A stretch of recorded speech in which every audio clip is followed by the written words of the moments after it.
Golf Channel, and the PGA Tour proudly present On the Range, presented by ReliaQuest, and live Wednesday coverage from the Memorial Tournament, presented by Workday, the house that Jack built. Jack Nicklaus, 50 years ago, brought the best in the world to Muirfield Village for the Memorial Tournament, and it still stands today as one of the best tournaments in the world, under perfect conditions, as the best players in the world are on the range preparing to play in the Memorial Tournament.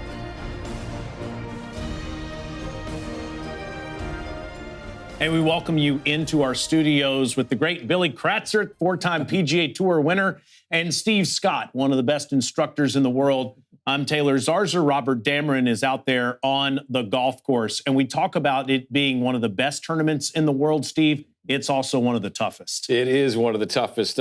These players are not going to find thicker rough or faster greens anywhere. And it's just the way Mr. Nicklaus likes it. I mean, if you think about this golf course and the difficulty of it, 10 under par has been the winning average score over the last 6 years. So it is a true, tough, major-like test. Yeah, it definitely is. And we mentioned Kratz's 4 victories. He had a couple of close calls at Muirfield Village, a second and a third there. So you know how tough this place can be. Well, it's a second-shot golf course, in my opinion.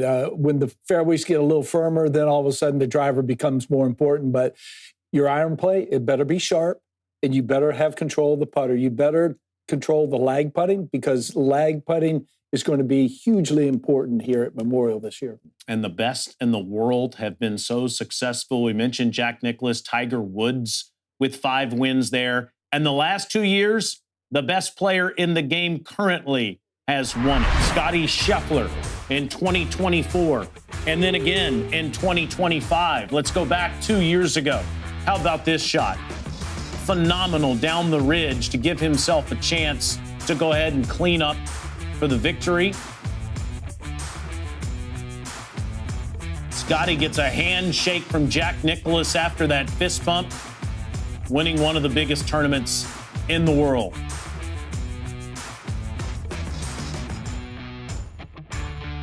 And then, of course, last year, Scotty goes on to win it again in 2025. Only had 1 victory at this point in the season, but came on like gangbusters as the summer continued. And now is trying to do something that only a few have done in PGA Tour history: win 3 in a row. Steve Stricker is the last person to do it on the PGA Tour. And at the John Deere Classic in 2009 through 11, Tiger did it here in 99, 2000, and 2001. Is it Scotty's turn? Could be. I mean, the way that he's been playing, the fact that he only has the 1 win this year is quite amazing, because he's been there, but somebody's just kind of outlasted him. But I think he's ready. I think, you start looking at the sample that we've seen the last few weeks when he's played, it's been really, really good. He's on the extreme left portion of the range over there, warming up. Caddy Ted Scott and his manager Blake Smith.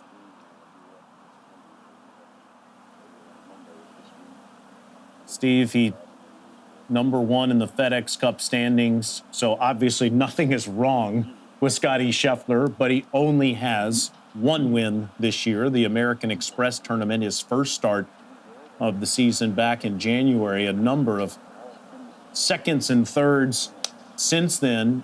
If you're scrutinizing anything so far this year, it would be shots approaching the green, shots with clubs like these in his hands. What have you noticed in recent weeks? Yeah, I mean, look, he just has not gotten out of the blocks very well at all this year. I mean, he's really kind of put himself behind the 8 ball before the tournament has really gotten itself going in the 3rd and 4th round. And if he can just find his way to be within a few shots of the lead as opposed to 7 or 8 back going into the weekend, that will be a a much better position for him to be in. This golf course, as we know, it tends to separate the players a little bit. And look, Scotty hits it as high and as soft as anybody. But you talk about his strokes gained approach numbers. I mean, this year he's 15th. He's picking up a half a shot. I mean, you kind of laugh at that, but it's backwards for Scotty. He's the top of the pile. He is the head of the class when it comes to this part of the game. And there's just little minute things that can be off and to make you lose by a shot or two over the course of 72 holes. I mean, it doesn't take that much. Yeah, it's all about the micromanagement for Scotty, because you look at the golf swing, pretty much organized right now.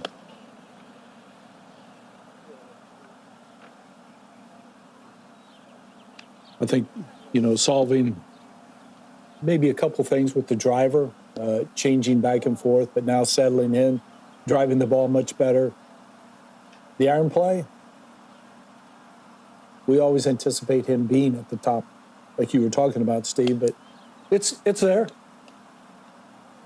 And it's amazing if you make the right putt at the most critical moment, what that will do.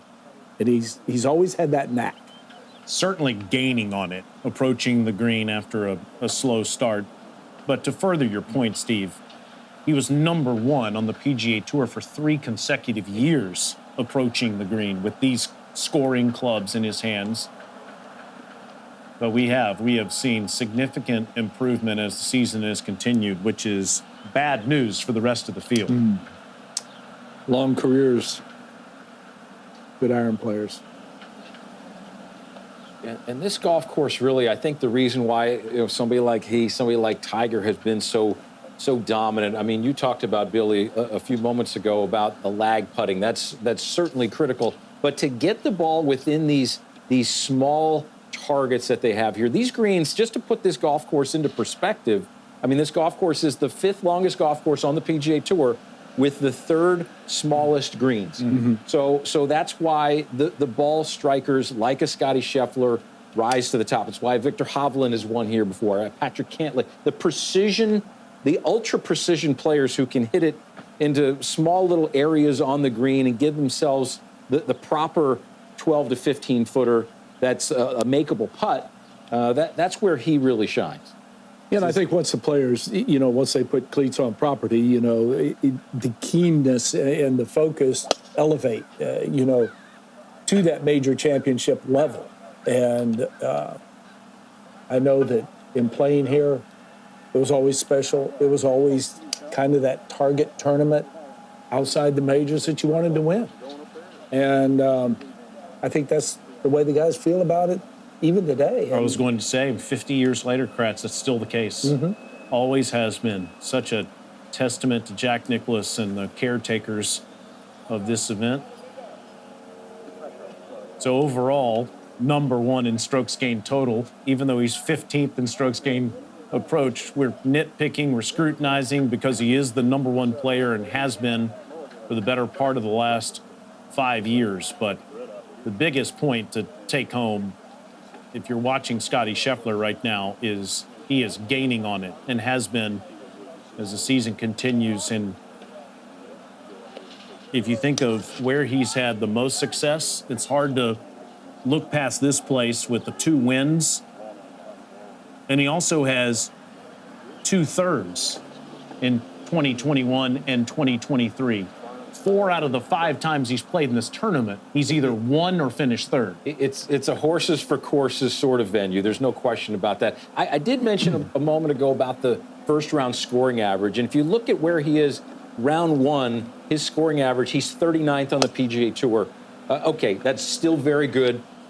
Round 2, round 3, and round 4, he is number 1 in each one of those scoring categories. He's almost 2.5 shots better in the final round than he is in the first round. So if he can take that final round mentality a little bit quicker into Thursday's opening round, just a little, he's going to be just fine. Well, we're getting Pretty good sample of the way that he's swinging the golf club. You look at the positions and what he's doing, and it's kind of a shorter iron in hand right here, but look how level the hips are through the strike. Really good. Afternoon tee time for him tomorrow will go off at 1:35 with the PGA champion, Aaron Rai, who's playing for the first time since winning at Aronimink.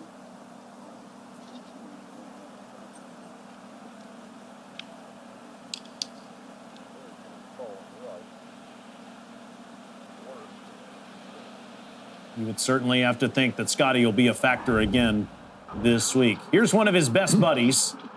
He plays a whole lot of golf with back home in Dallas, and he's played a lot of golf with Siwoo Kim on the PGA Tour this year. Siwoo has made all 15 cuts this season in all of his starts. He's having a terrific year. The level of consistency is remarkable. Last time he teed up, CJ Cup, Byron Nelson finished second. Probably should have won that golf tournament in a lot of ways, you would think, but Wyndham Clark with a tidy little 60 in the final round nipped him, but he shot 60 in the second round, did Siwoo Kim. So, But just look there and tell me what he shot in the final round. he shot 65. Okay, he went out there and Wyndham Clark just beat him. Yeah. Yep. I mean, you go out there and shoot 65 with a lead, Tip your cap. 3-shot lead. You know what? You think, you know what? I'm going home with the trophy. He did everything that was necessary to win the golf tournament. He did. He just was bested by Wyndham Clark. Yeah, Steve bogeyed the last on Friday for 60 at TPC Craig Ranch. You talk about a fun player to follow. I go all the way back to Hawaii this year. He got off to such a miserable start. He was like 4 over through 7 holes and actually had a chance to win on Sunday. He just kind of dug deep, said, you know what? I can spot the fields, this many shots. I think I can still win. I'd be darned if he almost didn't do it. Yeah, 4-time winner on the tour. But you look at the rhythm, you look at the position, you see the alignment stick, all the guys do that. Blake shifting down there. Yeah, Blake's making the rounds today, isn't he? He's got his 2 guys, but, where the club exits with the rhythm that he has, he just doesn't hit the ball. He just keeps the ball in between the lines. Doesn't hit it off target. Here's Robert Dameron. Robert's going to have a word with Siwoo here in just a few minutes on the range. One of the funniest guys, and I'm talking about both of them, Robert and Siwoo. Together, they could have their own comedy show. But you're right, he is a lot of fun. Drinks a lot of Red Bull out there on the golf course. That's a bold strategy. Siwoo is fully caffeinated, and I'm going to tell you something that I don't think all of that stuff helps him, because you think about the putting. The putting is the finest motor skill that they have, and if you look at all his stats and how they all stack up, I mean, he's 5th in strokes gained tee to green, he's 11th in strokes gained around the green, but his putting 161st this year. It's a finely tuned little motor skill that, look, it requires that level of precision that it's just by far his worst statistic. And so, look, a lot of people practice the things that they're really good at. He's really good at this, and we love watching him. He needs to definitely spend as much time or more on the practice green as well. And to Steve's point, Kratz, I mean, he will bench a putter in between days in a PGA Tour event. He'll have a different grip each day, different putter. Some guys can do that. I mean, I'm sure his garage is full of putters that we would dearly love to have or try, but there's always some method of recovery. It's just that, this is a season that, he's kind of looking at the putter that if he putts just fractionally better, he may have 2 wins at this point. It's the only category he's losing shots on the field. It is tough. It is tough to win on the PGA Tour in professional golf when you're losing shots putting. How's the chorus?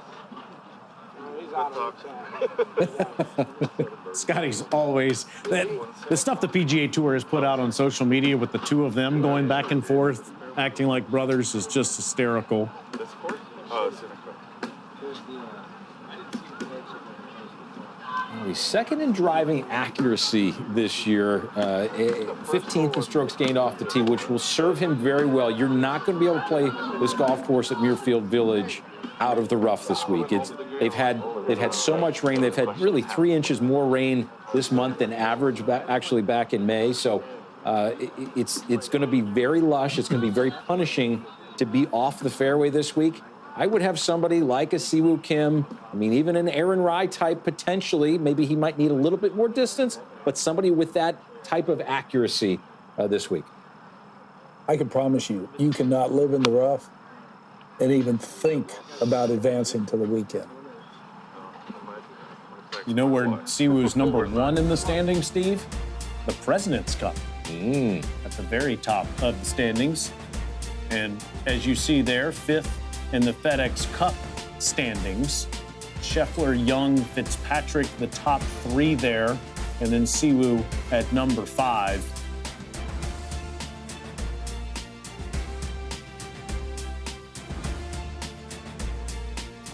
Don't see Xander Schauffele's name there in the standings, but he's gaining on it. Xander's had 7 straight top 25s this year on the PGA Tour. Where will the first win be in 2026? It could happen here at the Memorial Tournament presented by Workday. We are on the range.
This is On the Range at Muirfield Village for the Memorial Tournament presented by Workday.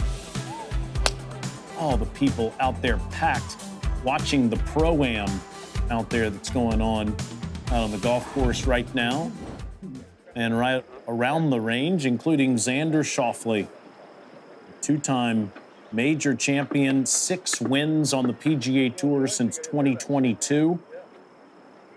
We mentioned before the break, Steve, he's been consistent in the last couple of months. 7 straight top 25s coming in this week.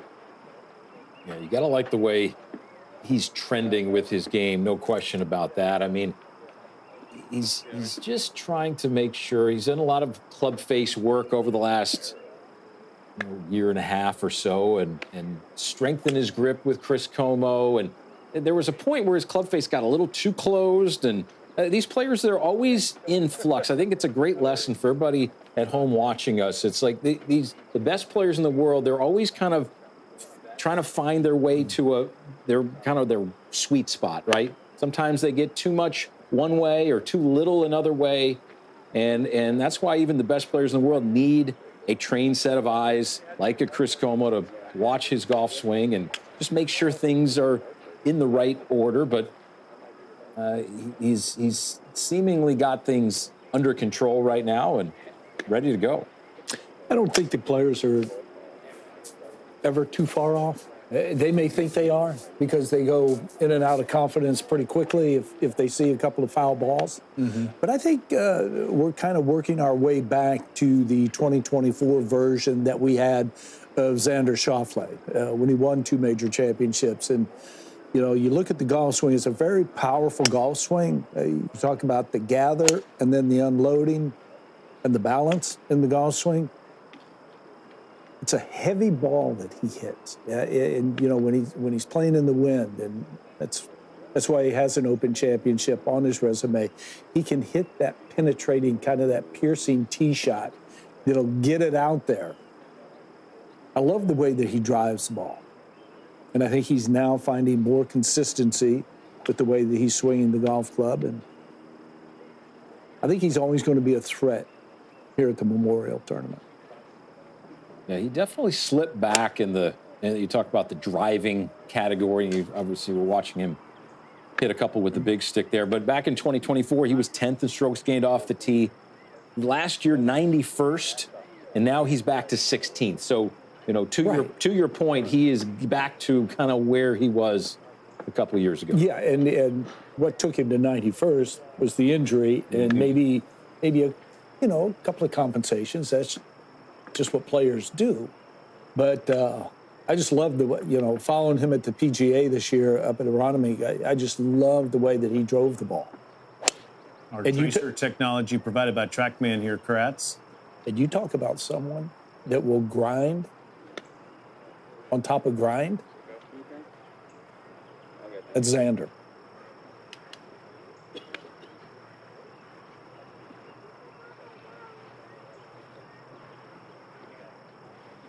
Finished 8th here 2 years ago in 2024.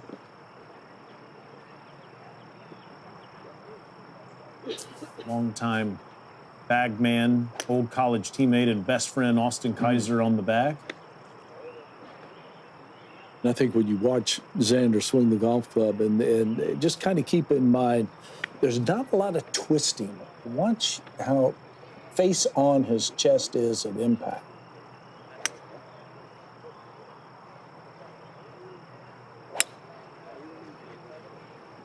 That's money right there. Yeah. And that strengthening of the grip, you talked about the heavy hit that he has, the stronger left-hand grip where you see more knuckles of your left hand when you're looking down there, that glove hand for a right-handed player. You definitely have you'll see your longer hitters in golf generally tend to skew towards the little stronger grip, so that's picked up his ball speed over time as well.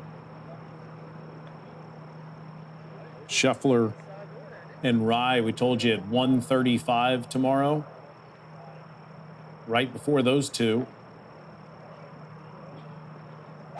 it's Xander Schauffele and Ludwig Oberg at 125. Well, we were watching Siwoo Kim a moment ago. He's standing by with Robert Damron.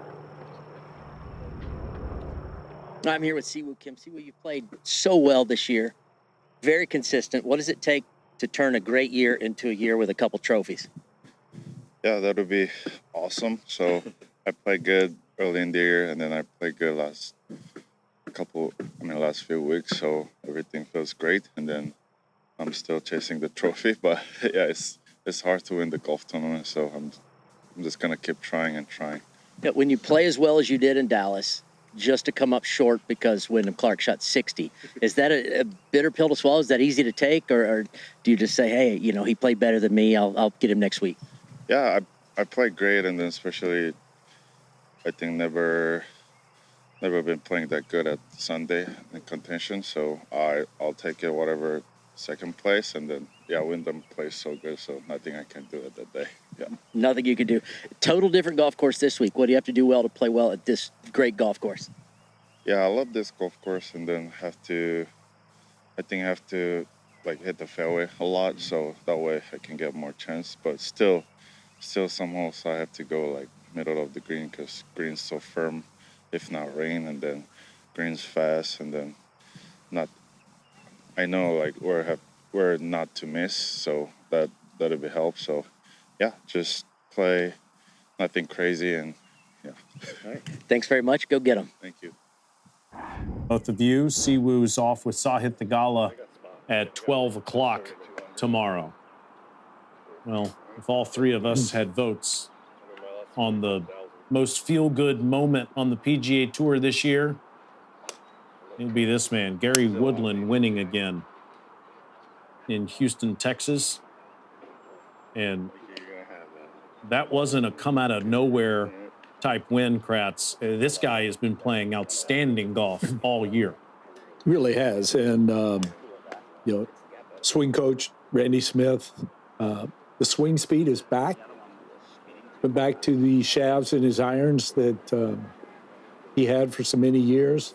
He was kind of tinkering, maybe going for a little bit less stiffer shaft, but when it all came down, once he regained the speed, then kind of everything fell back into place. And you talk about players that set the club on the downswing. I think Gary Woodland probably sets it as well as anyone that has that move, that downward move to where you set the shaft. Yeah, the backswing is very smooth. I like the word you use, gather. I think that's a perfect word because it times the downswing up so well. When you have as much speed as Gary Woodland has, and nobody has more speed on the PGA Tour, 127.8 miles an hour he averages. He is number one. So, and he's just, you kind of watch him now, he's not going full out on this one. This is kind of just smooth to try to keep his rhythm, which is obviously very, very good. As you look at most of his shot shapes are left to right, very reliable sort of shot shape, especially for these men with the heavy speed that Gary Woodland has. As you mentioned, Taylor, the win in Houston, it was such a good feeling watching him hit that tee shot on the final hole. If he just kept it in the city limits, I mean, he was your champ. And he did such a good job the year prior, hit the shot on the final hole, got him a second place finish, got him to that exempt to where he took care of all, the medical requirements that he needed to become exempt. But I don't think I've rooted harder for a player in my life than I did on that Sunday. You and I were together calling it, and we did a good job of keeping it together, but both of us have spent a lot of time with Gary through the years. And how about the people that were playing with him in the group, Nikolai Højgaard and Minwoo Lee, who were both cheering for him as he walked up to the 18th green. And given the brain lesions that he had and the after effects of that and what he's still dealing with, he opened himself up to our friend Todd Lewis of Golf Channel at the Players Championship, talking about what it's been like to deal with that. And everyone's pulling for him, but he's played some great golf through it. 8th at the RBC after winning in Houston at Harbor Town. How about last week? 17th in Charlotte, and then last week he finished 6th at Colonial. Made a couple of birdies coming in, just kind of topped it off. I like what he's doing there with the driver. He's probably hitting some of those drivers, maybe 50%. Yeah. That's a 50%er right there. That's going 280 probably. It feels like 50%. The ball always goes farther than you might think, and it's another great lesson everybody always wants to take the driver out. Let's go to the range and hit it as hard as we can. I mean, if you want to learn something from Gary Woodland, I think that's a great thing to learn. Make a full swing, but do it at a reduced speed. Let's try to get center contact. Let's start there and then increase the speed as you go. But you talk about his swing coach. Swing coach, same one as Scotty Scheffler and Randy Smith out of Dallas there. So he's got some really good stuff to teach his men. Yeah, it's always nice to have familiar eyes on your golf swing. People that know your golf swing from start to finish.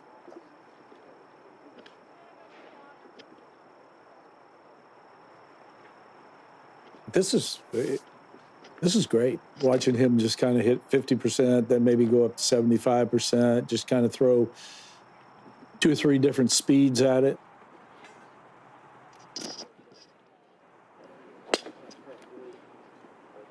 I'm going to say that's probably 70%, and that's probably tipping right at 290, 295. You got that? You have 70% at 290? If I hit a shot off a runway, yes. The ball needs some bounce to it if I do that.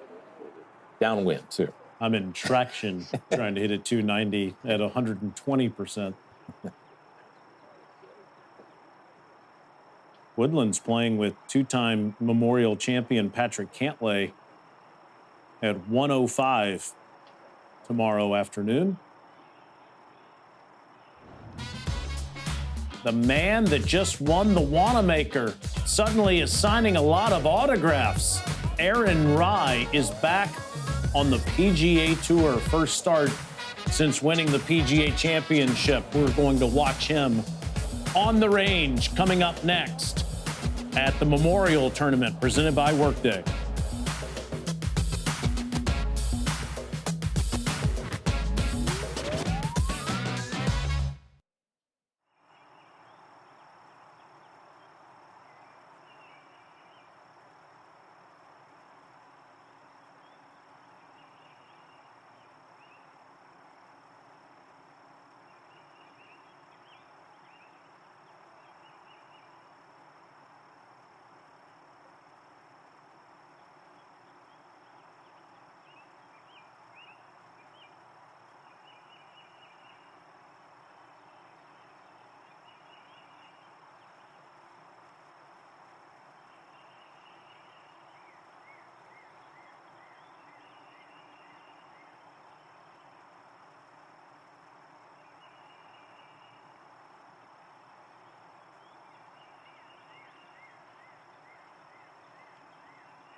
Welcome back to On the Range, live at Muirfield Village Golf Club, presented by ReliaQuest.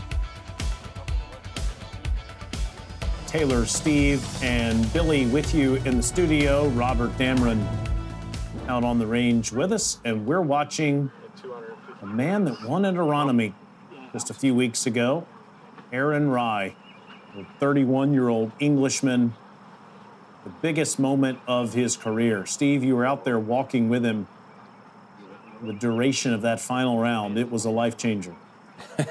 It was, and he The thing that really impressed me the most was how calm he was in such a big-time pressure situation. He was out there, he was paired with Ludwig Oberg in that final round. There were so many people that had a chance to win, but he just kind of did his thing and kept his ball in play, hit his wedges very well, putted exceptionally well. He just kind of did everything, but his thought processes were amazing. I mean, especially because he had never finished better than tied for 19th in any major championship to that point. And so it was really heady stuff on a big pressure day. Yeah, I think the ability to stay in your lane with that much riding on it, and when you have an Oberg, when you have a Rahm, when you have these guys running you down, and you may take a peek over there at the leaderboard, and after the peak you go birdie, and now all of a sudden you shoot 31 on your final 9 holes. It was very impressive. And you see how important it was to drive the ball in the fairway, because he had access to some of the hole locations that other players did not. And it's a golf swing that he understands what he can do. I mean, there's a lot of upper body rotation. The lower half never slides out from underneath him to where the club gets behind him. Seems like the arms always stay in front. And he relies on accuracy. I mean, he's always going to be kind of in that top 5 off the tee for accuracy. Iron covers, 3 alignment sticks, 2 gloves. He does his own thing out there, Steve. He does, and he launches the ball lower than most anybody on the PGA Tour. He spins it more than most anybody on the PGA Tour. He does a lot of things on the extreme, but certain golf courses and certain moments really fit him. But if you look at kind of where he started this year, though, he had some injuries that he went through that really struggled. I mean, out in Hawaii, he tied for 50. He started having some back issues. Then that led to a neck issue. Missed a few cuts, missed the cut at the Players' Championship, missed the cut at the Valspar. And you're thinking, oh, well, he's just not going to be in there. But started to feel really good around the Zurich Classic of New Orleans. He and his partner tied for 24th. And then he finished 5th at the One Fight Flight Myrtle Beach Classic. And that was kind of the catalyst that showed him, okay, I'm kind of back, I'm ready. And then he took it the next week. I mean, he went from a non-signature event. I was just going to say. Right? And then he to go and win a major championship. I'm not sure anybody's ever done that. Opposite field tournament to winning the PGA, and now he's in the signature event playing with Scotty Scheffler. And by the way, after he won the PGA Championship, he was at the back of the range at the stadium course in Ponte Vedra on Tuesday. That's how hard this man works.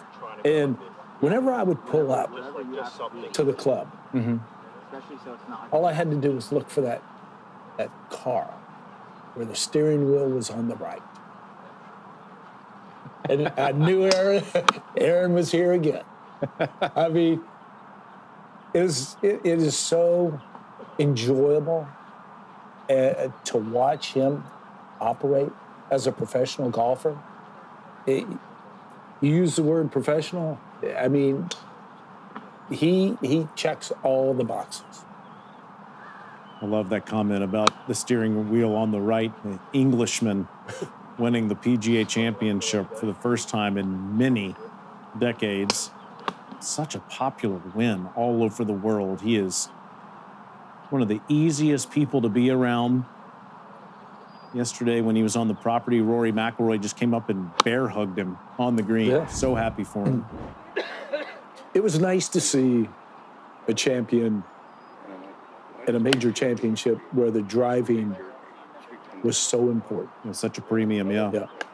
Speaking of Englishmen, Kratz, how about this guy?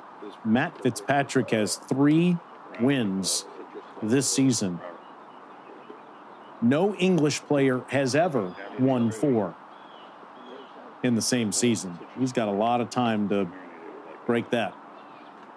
Yeah, you kind of go back and look at what he's done, and also had a chance to win the Players during that time span where he was been playing so well.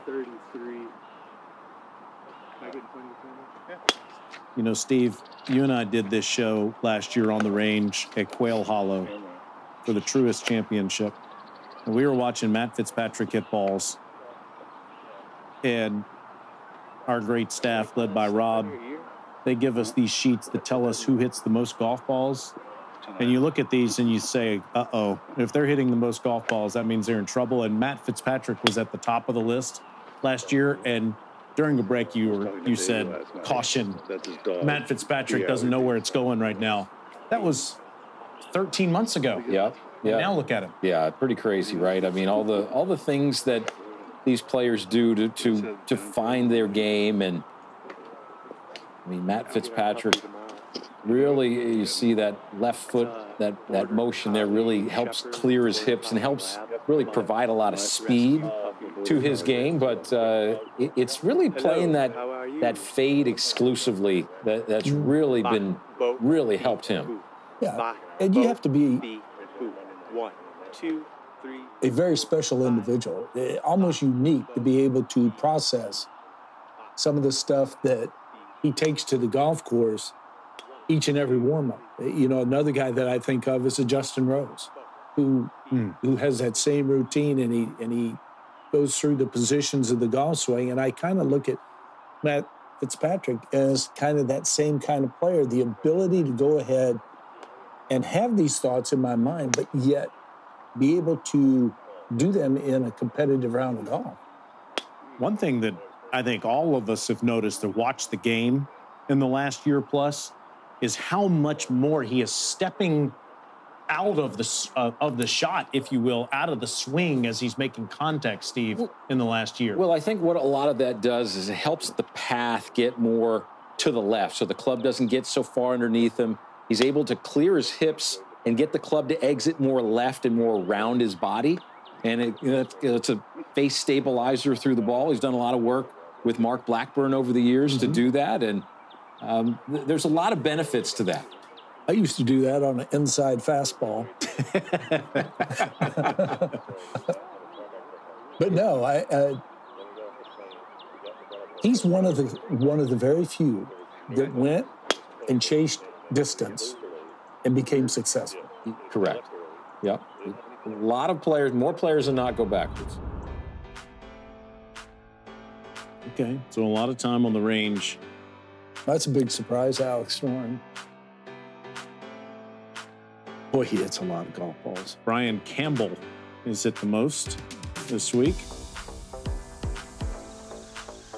That's yesterday, just yesterday, and does not include all the time that is spent so far today on the range. Campbell must go rapid fire.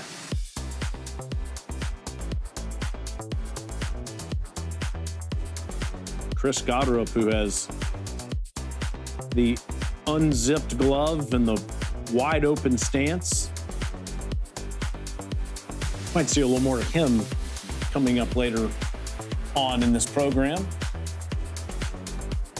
Inside fastball, huh? Your Georgia Bulldogs are in the Super Regionals trying to make their way to the College World Series. I know you're excited about that, Kratz. Took you a while to get there, but thank you. I knew you'd want me to say that.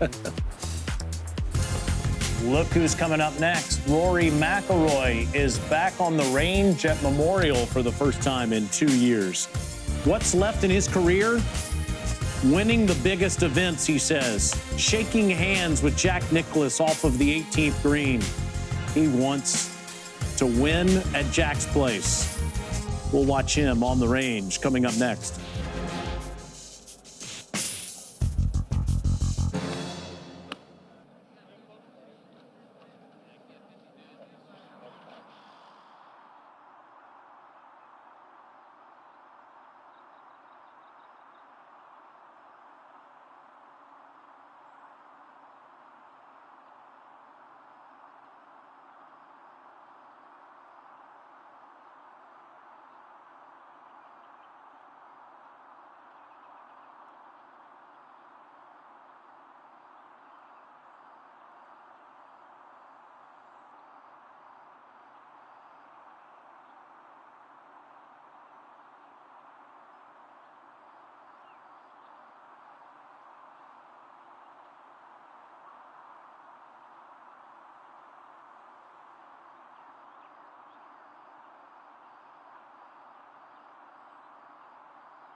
We're on the range with Rory McIlroy, 30-time winner on the PGA Tour. This is his 14th appearance at Muirfield Village. He did miss last year's event. He has 5 top 10s here, but this, Billy, is where he has made the most starts without a win on the PGA Tour. Yeah, you would think that this would be a golf course that really would fit his eye nicely. You start looking at the tee shots, the height that he can hit an iron, can certainly take advantage of the par 5s.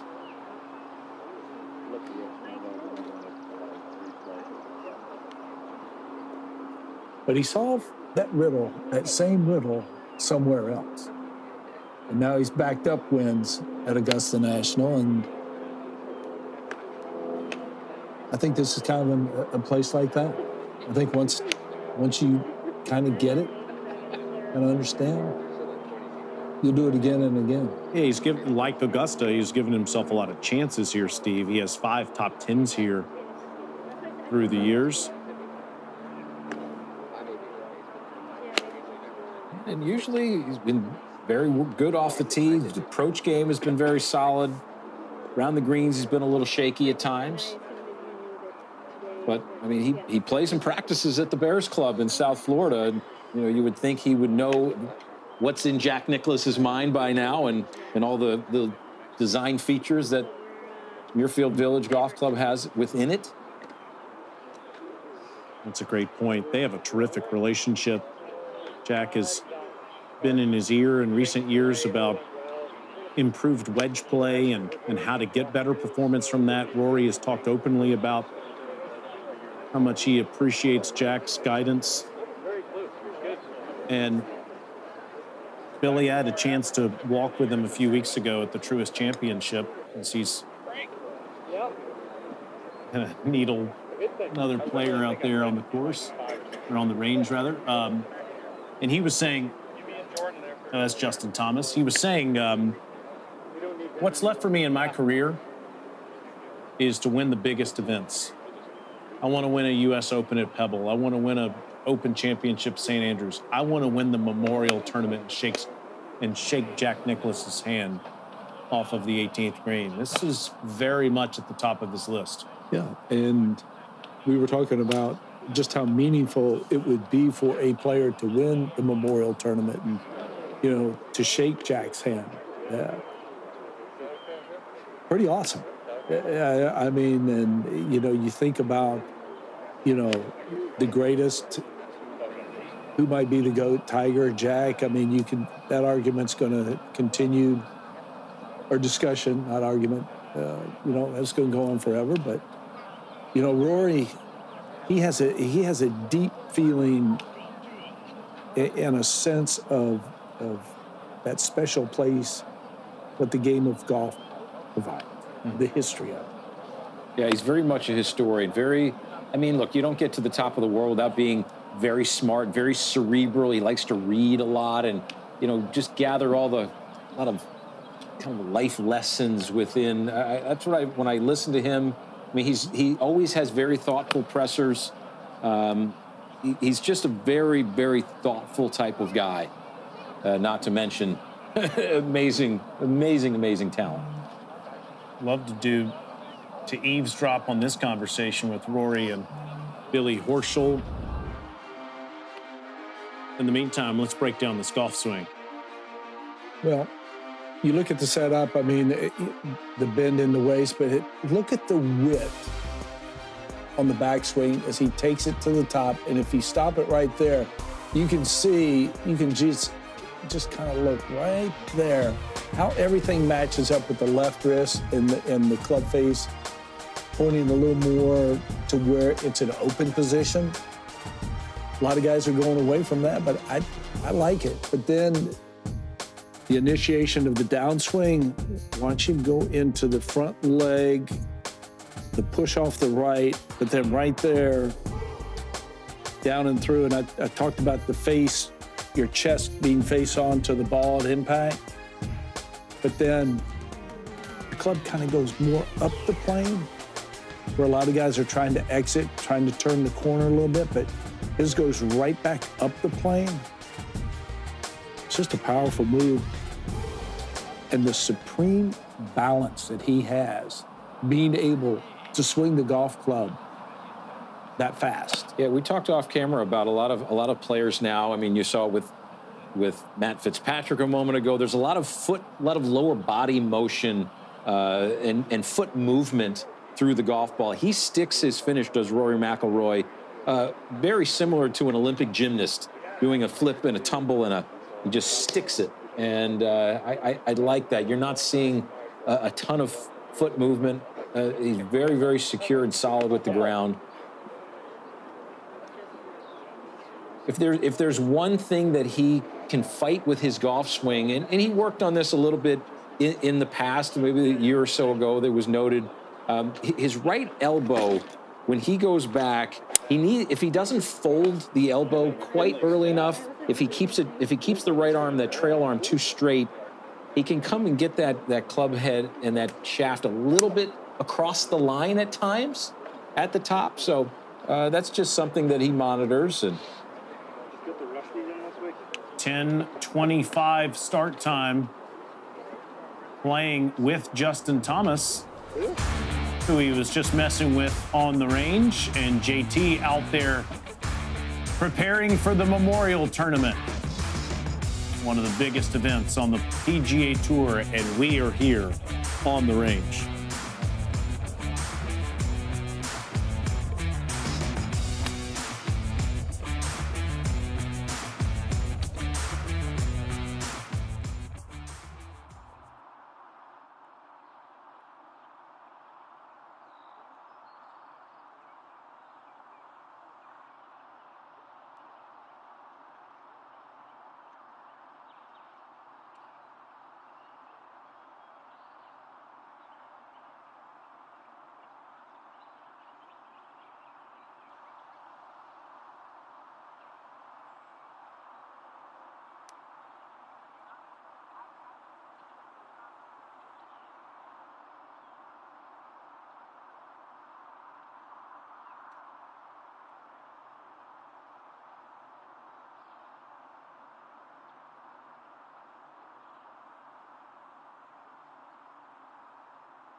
It's time now for a closer look at the par 4 18th hole at Muirfield Village. Presented by ReliaQuest. The right approach leads to improved outcomes. One of the toughest finishing holes in the world. Requires an exacting tee shot. You have to find the fairway here. You see the difference in scoring average when you find the fairway as opposed to when you don't, especially if you miss it over to the left. And then from there, you must find the green here. Lots of trouble with those 4 bunkers surrounding that green. And the best players in the world are talking about how this is such a significant challenge coming in. It can definitely change a little bit based on wind conditions. I mean, it's definitely a driver off the tee for the most part. Maybe if it gets downwind and firm, you can consider 3-wood. But I think it's It's such a demanding hole. The second shot, it's a real premium just to really be on the green. I think it's quite hard to be aggressive to any of the front pins. Possible to get at the back right pin, but again, even the back left pin, you've just got to be really smart. But as you said, definitely one of the hardest holes in the course, and you'd take par there all 4 days. The hardest shot is probably off the tee. The fairway is sloped from right to left. The bunkers right are hard to get onto the green, so you have to challenge the water on the left. So for me, the biggest thing is just hitting the fairways. If I could have 4 balls in the fairway, then I think I'll play the hole really well. Traditionally, that hole's been difficult for me. But really, it's when you get out of position at this golf course, you got to take your medicine and eliminate the big number, almost more than anywhere else, just because of all the water and tough sloping greens. So, yeah, I mean, my strategy is hit the fairway and hit the green. Very simple. Well, there are a number of options as to which is the toughest finishing hole on the PGA Tour, but this has to be in the conversation. And you see, if you're able to handle this 18th hole, Kratz, you have a great chance of winning the tournament. Yes, and I think those guys explained it perfectly. It's a hard fairway to hit because it's a reverse camber, and if you don't hit the fairway, then you don't have access to the hole location. Yeah, as far as hitting the green, I mean, 48% of the field hit this green on 18 last year, and the 55% is really the average percentage of greens hit in the field every year. So, this 18th hole, look, it's a very demanding test. I mean, you put it up there with the 18th at a Quail Hollow, 18th at TPC Sawgrass. It's that type of demanding, really ultimate finish. Ooh, a little double bonus here. Rory, JT. Get both of those guys playing together tomorrow. That'll be a lot of fun. Have you heard about my deal with Matt that I potentially have? What's that? He said if I re-sign with Atlanta, he will take me to dinner every single off week for the entire year. He said my goal is you come 2 weeks from me and you'll never want to go again. So that's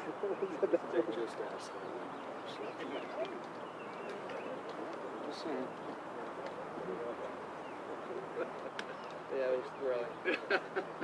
Chris Gotterup talking, I think, a little TGL re-sign with Patrick Cantlay and what he's offered him. I like that. You see, Chris Gotterup is really grinding out there right now. Yeah, he's got a bird's eye seat here to Justin Thomas warming up on the range. You think back to COVID 6 years ago when they had a couple of tournaments at Muirfield Village, including that Workday event, which, of course, Workday is now sponsoring this tournament. And JT made that huge putt on the last hole, and you thought that was going to be his moment, winning at Muirfield Village before Colin Morikawa would clip him and win it. You know how badly he would love to shake Jack Nicklaus's hand. They are close. Well, after the surgery and, taking the necessary time off, just watching him work his way up through the Players, the PGA Championship, and now watching a few of these swings, definitely the speed is there. Yeah, he's really swinging it well. I watched him in some practice rounds. I followed him in the first round when he played with Cameron Young at that PGA. And, yeah, I mean, shooting 65 in the final day and having to wait around and think that he might have had a chance. But still a great finish. He's got to be very, very buoyed by all of the great play. And you start looking at iron players. I think he's probably in the top 3 so far as players on tour that will go ahead and hit the shot required to get it close to a hole location, whether it means going in there left to right, mid height, or right to left, take it in a little bit higher. When he's all the shots, that's for sure. When he's on song, it is fun. 4 straight top 25s on tour this season, and Chris Gotterup is on his feet now, getting ready to warm up. You love to watch unique players in the game, guys that do things differently. Well, how about Chris Gotterup compared to the great Golden Bear, Jack Nicklaus? Well, they have very similar type builds, kind of shorter and stockier, but one of the biggest things I want to really illustrate, you're going to see this. It's the head swivel on the backswing. I'll just keep that there, and we'll go ahead and take these players back to the top, and I want you to watch the head, watch them move away from the golf ball as they go. So watch Jack. He's going to take a look, do his familiar waggles, look down the fairway, then watch his head swivel. See that little head turn right there? And what that does, it's really the trigger that starts the swing. And you go ahead and watch Chris Goddard and him do the same thing. You'll see his cap just start to work away from that golf ball there. He takes a couple looks there, his couple waggles, and watch his head right before the club goes back. And this helps kind of widen his backswing, that little trigger right there. So the head moves, and then which gets the shoulders to move, and then the hips work away. It helps widen and lengthen his backswing. Both obviously very prolific off the tee. One other thing it does for Chris Goddard particularly, it helps him get more rotary on the backswing. For him, when his swing gets a little bit off, he gets a little lifty with the arms, and he can get a little bit more rotary because when his head moves away from that golf ball like that, it just gets his more rounded nature to his golf swing. That was fun. That was fun to watch, Steve, with Jack and Goddard, and they have that movement with their head. Usually, Kratz, when we watch Goddard play, he has an unzipped glove on his left hand. Yep. He's not wearing a glove right now, but he still is aiming, 30 yards left of his target as he sets up? Yeah, just hitting a few field shots. And I think, a lot of it, you look, he's pretty thick from the waist up. I mean, he's big with the upper body and being able to create a little more space, like Steve was talking about, very beneficial. That was pretty cool to see Jack hit that persimmon wood, too. Yeah. Not too many of those anymore. But yeah, for Goddard, does a lot of work with his coach since he was 13, really, Jason Birnbaum out of New York. And really, when he's playing his best, he hits push fades, push draws. His hands are so good, and you see his golf swing in comparison to some others. He's definitely got a lot more action with his hands and his wrists. But I think the statement he made 2 months ago, I don't care how it looks. Yeah.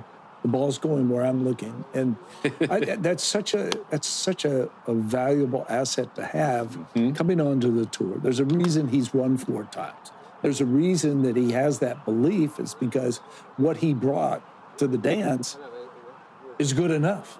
And I never see him changing anything. No, he's just that athletic. It reminds me a lot of a Lanny Watkins sort of golf swing, even just the intensity that he plays with, and reminds me a little bit of that. But I think a lot of his time that he spent in his final year, went the first 3 years at Rutgers and changed to Oklahoma, that really kind of helped him understand his ball flight a lot better playing in the winds of Oklahoma. Chris Goddard and Sepp Straka at 9:20 tomorrow morning. Guess who's one of the most consistent players on the PGA Tour this year? This guy, Ricky Fowler, has 4 straight top 10s in signature events this year. And he's in the field this week. And we're watching him on the range.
Our tracer technology is presented by TrackMan.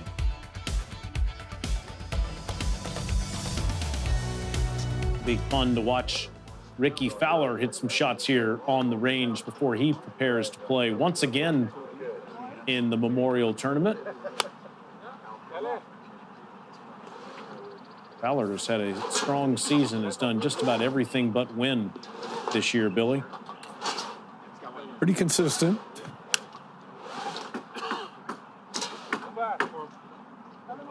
He's had a lot of good play. You know, you can just see the confidence grow with what he's doing with the golf swing. It's interesting how you see these players that you get a result when you're making these little changes, trying to get things organized with your golf swing. And if they have one or two good weeks, then all of a sudden it's just kind of a snowball effect, and Ricky's keeping it going. His golf swing looks really good. I mean, think about how he's performed in these signature events this year, this being the 7th of 8. He's had 4 top 10s already, including that tie for second. It was his best at the Truist Championship at Quail Hollow. So he's doing a lot of things very, very nicely. You look at that golf swing maybe 3 years ago to where it is today, and where it's positioned at the top, left arm a little bit higher, hands a little more underneath, a little more support. Club really stays on a nice plane pretty much throughout the whole golf swing. Yeah, I think this is the best his golf swing has looked probably in his whole entire life right now. Where when he came out on tour, he always had kind of the funky little move. The left arm was very, very flat, coming across his chest more. And yes, you're right. A little bit more up with the arms and. Mm-hmm. Yeah, and just in talking with Butch last year, year before, just kind of the last piece of the puzzle was watch the right hip. It'll go just a little more turn in that right hip, which allows that more vertical motion with the arms going up instead of across the chest.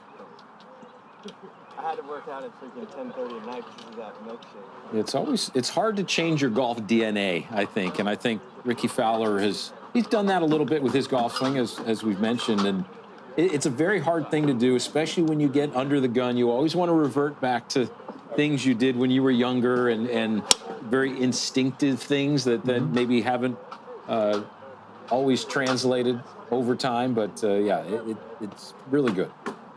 And just a few minutes ago, Robert Dameron had a chance to catch up with Ricky. Ricky, you've had some really good runs here on this golf course. You've been playing pretty well in spurts for this season. What is it going to take to get it done and get that trophy at the end of this week? I mean, this place has always been, tricky. I almost liked it better early in my career. I felt like it wasn't as long and demanding. They've obviously added length. It's a big driving premium. And then like a lot of Jack's places, that's just the start. It's always been about approach. But first and foremost, if you're not playing from the fairway, kind of good luck. Plenty of scoring opportunities when you are in the fairway. There are still plenty of short holes, but it can be tough. You don't take care of those, and all of a sudden you step up on some of the longer holes, and you feel like you're kind of behind the 8 ball. I got a very hard question for you. If Mr. Nicklaus called you and said, Ricky, how do I make this tournament better? What do you say? I don't think you really, comment a whole lot. Yeah. They've done an amazing job here, both Jack and Barbara, and their tournament staff. Milkshakes have always been a plus. That's a big bonus this week. But what they've done to continue to build this event, it just seems like it keeps getting bigger and bigger. It's always been an iconic event. It's one of the handful that have its own identity. It's a special tournament. So I'll stay out of the political side or design or change side of it. And we'll just have some fun this week. Yeah, I think the best answer is just nothing. All right, go get them this week. I appreciate it. Thanks. Smart man. And yeah, the Buckeye, the coffee, the Twix, the Oreo, vanilla, chocolate, the malt milkshakes. Oh my goodness. Good answer, Rick. They're impossible to beat. Wyndham Clark is there for a milkshake and hopefully a trophy. Won one 2 weeks ago. in Dallas, and he's on the range with us at Muirfield Village. Coming up next.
The last time this man played a round of golf on the PGA Tour, he shot 60.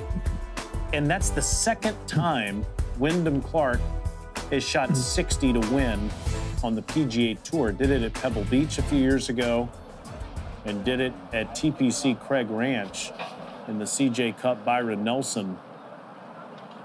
And now Wyndham Clark has 4 wins on the PGA Tour. U.S. Open, Truist Championship, Pebble Beach, and the CJ Cup. What a performance that was, huh? You know, to be out there and to get off to the hot start and know that the leader is taking it deep as well, and to get to 60 and win by a couple, very impressive. But he's made some nice changes in his golf swing. You know, just now that he's seen everything kind of pay off. Mm-hmm. What is that he's wearing on his right wrist there, Steve? Yeah, it's kind of a little brace. They call it the Pro Sender, and basically it helps keep his hands from not getting so long and getting so much more lag in the golf swing. It helps his hands. It also kind of forces his body and his arms to work a little bit better than they have in the past, just because his hands aren't working quite as much now. I was going to say there's more of a connection. You know, you always talk about the connection with the shoulders, arms, center of the chest, and the club, and everything looks pretty much in sync right now for Wyndham Clark as Furyk comes up and says hello. Hey, working with Pat Coyner from the great Cherry Hills Club in Denver that he paired up with towards the end of last year. And really the numbers have bared themselves out. I mean, last year he was 154th in strokes gained approach. This year he's 24th. So the iron game is much more solid. And look, some good play will get your attitude a lot better as well. That's a big part of this whole game. I mean, the mental game, we know that he's had some struggles in the mental side of things. And look, the physical game and the mental game work very much in tandem. And so now he's got his physical game good, mental game is better, and he's winning now. Yeah, and I mean, you can see that there's so much more clarity with what he's trying to accomplish in the golf swing. Which is why captain of the Ryder Cup, Jim Furyk, is right there watching. Jim is out there doing some analysis for Golf Channel this week, watching the best in the world, see if they can make the President's Cup and then the Ryder Cup. Well, here's a little thing we saw on social media. Luke Kerr-Dineen from Golf Magazine. I mean, he really showcased. This is a golf swing that Wyndham Clark made last year, and there was very long. Watch the length and the lag in this swing. When you have as much speed as Wyndham Clark does, it's very difficult to time this up as well as you need to. You can see him kind of hanging back as well. And now all of a sudden, you've got both misses in play. But as you watch this, look how much he posts up on that front leg. Yeah, it's you can't play effective golf competitively at any level and have a two-way miss. There's no way. Really noticeable too. So his golf swing is very, very different now, and results have bared themselves out. But look, I mean, as much talent as anybody in the game. I mean, major champion. I mean, the whole 9 yards. We know that he's got all the pieces of the puzzle together. Now it's just a matter of putting them all so you can see the picture again. A little swing playing work here. And he's able to stabilize the face at contact so much more. I mean, there's not the rotation. You don't. He's not torquing everything out to where you get that miss, especially at the club head speed that he has. All of a sudden, you're just fractionally off. All of a sudden, you can hit it 20 yards into the jingweeds over here and OB over here. The video you showed was from the 11th tee at Quail Hollow. Thankfully, you don't have any footage of where I hit it on that tee. All these contraptions that they have out on a Wednesday. Eric Cole played his way into the tournament this week. We're going to watch him on the range coming up next.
You cannot talk about the 50-year history of this tournament without this man and this shot. Look at this shot. Look at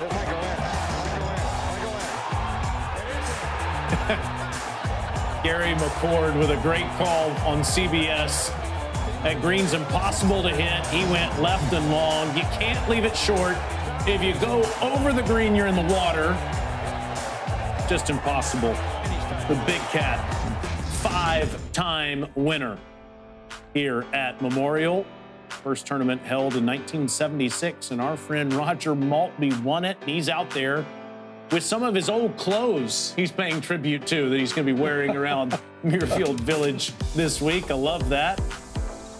Tom Lehman, 20 under in 1994. John Houston shot 61 in 1996. And Eric Cole just played himself into the tournament. I know it was heartbreaking to get clipped by Russell Henley on Sunday at Colonial, but he's in his first signature event of the year because of that second place finish. Yeah, well, obviously playing well and going through a couple of little drills right there. You saw, the hands very connected, trying to keep that lead arm, trying to keep the arms out in front of the chest. It's kind of what he was working on all last week, and it paid off in a big way. Kind of the only misstep he had was the 9th hole where he made double bogey, but then he kind of recollected himself and played well on the back nine. It just shows you what a fine line it is between winning and finishing runner-up on the PGA Tour. And he just didn't quite put the hammer down in the middle of that round to extend any lead. He was always kind of feeling comfortable with that 2-shot lead and right, the issues he had on the 9th. But he just never quite did that extra one little thing to get it done. Yeah. 17, he had a great look. He did. And he knew it, and you could see his reaction, but it's just hard to win out here. It is. His wedge overspun on 18 in regulation. Thought he had made the putt in sudden death, but Henley birdies the last 3 holes and then birdies the first hole of the sudden death playoff. And Cole continues to search for that first win. Maybe it comes this week with the mullet at Memorial.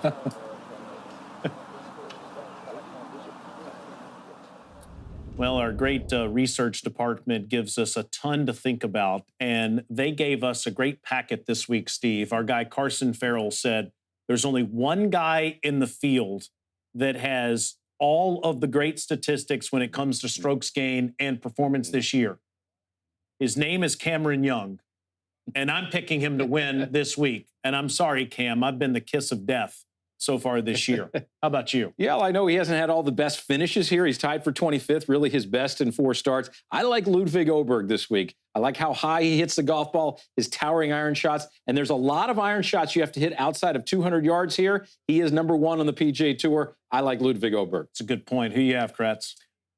I love it when great players go after something that they don't have. And Tiger has 3 in a row. Scotty has 2 in a row. I like the way that he's playing right now. And so I'm going to go with Scotty Scheffler. So Cameron Young, Ludwig, Scotty, I think we got it covered. Yep. Jumping off a big limb there, Kratz. But then again, I mean, he's the best in the world, and he is playing outstanding golf. How about some of our notable tee times this week? Jason Day and Jordan Spieth are off early at 8:05 in the morning, and we will have that coverage on PGA Tour Live. Cameron Young and Tommy Fleetwood at 10:10. Rory McIlroy and Justin Thomas. That's a great duo at 10:25. Just as a reminder, 72 players in the field this week. Low 50 in ties, and anyone within 10 make the cut and play the weekend. That's a fun thing to follow on Friday. All your signature events that we have had so far this year, just one more after this week, finishing with the Travelers Championship the week after the U.S. Open. It's amazing how quickly this year has just gotten to this point. But I think we're in for a great week. I mean, I think all the big guys play well this week. I mean, there's only 9 weeks left. We have 11 tournaments. There's a couple opposite field weeks. Well, there's only 9 weeks left before the playoffs. So these players, if you're not already playing well and feeling good about your game, now is the time to kind of put the hammer down. All of those guys you see on the screen right now are in the field this week at the Memorial Tournament presented by Workday. Great to see a variety of winners this year on the PGA Tour. And as a reminder, live first round coverage of the Memorial Tournament can be found on ESPN Plus at 7:45 a.m. Eastern Time tomorrow morning. Golf Channel's first round coverage starts right here at 2 p.m. Eastern Time. So much fun to bring you on the range here on a Wednesday at spectacular Muirfield Village. Thanks to Billy Kratzer, Steve Scott, and Robert Dameron, to Rob Servin, to Marty, to everybody back there doing all the great work in our control room here in our PGA Tour studios. I'm Taylor Zarzer. You've been watching On the Range. The first round of the Memorial Tournament presented by Workday begins tomorrow morning at Jack's Place at Muirfield Village.